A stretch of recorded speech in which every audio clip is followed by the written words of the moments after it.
Max? Chloe? Today I want to talk about why Life is Strange video games doesn't hit the same. For example, if you look at the OG Life is Strange video games, you will see that the game came out more than 10 years ago and the fandom is still going and people still replay that game after 10 years after release. And that's what makes those games iconic. And there is actually some valid points that makes the difference between the new games and the older games. For example, if you look at the new games like Double Exposure or Renewn, you will see that there is hundreds of items to interact with in the world in every chapter. But those items that you interact with doesn't add anything into the background story, and that's what makes a huge difference between these games. For example, in Life is Strange 1, the original one, you will see that with interaction with photos or notes or everything in the map, in the classroom, they will add something to the background, the story of characters, side characters, and you will get to see the side characters and get to know them because the game doesn't show them so much on the main story and the cutscenes, so they will add a story, a background story for the characters like Alyssa, Kate Marsh in the notes and the collectibles, and this interaction, these little interactions will help you to understand and get to know those side characters better. Or for example, in the Double Exposure, you will see 50 students in the hub and in the game, Deck 9 only worked on 10 characters, and those 10 characters aren't even close to the side characters of Life is Strange 1. And other students in the Renewn or Double Exposure are just like, they're not scanned, they don't have any dialogue. Even in some of the cutscenes that they have to talk, they don't talk and they do whisper to each other, and that's just disappointing to see a AAA game like Life is Strange fall off like this. One thing that maybe not everyone agree on this with me is the graphics. The graphics look perfect on the new games like Renewn and Double Exposure.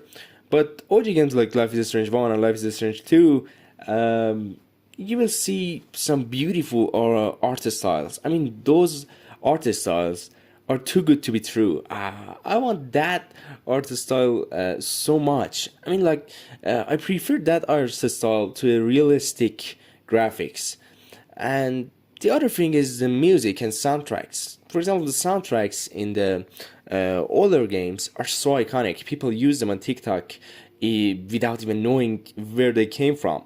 Without knowing that they are Life is Strange soundtracks. But the new games like Renewn and Double Exposure, I don't even remember any kind of soundtracks in those games. I mean, they were not bad. They didn't give me headache or anything. They were good on the game. But they were not that good that I want to listen to them even after finishing the game and after closing the game. I sometimes listen to Obstacle even when I'm not playing the Life is Strange 1.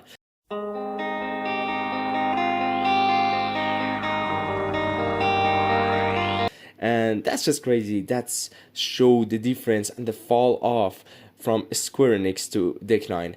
And I think if Life is Strange were made by Square Enix up to this day, it would have been much better. They wouldn't even continue the game, or if they do, they would have give us a good sequel.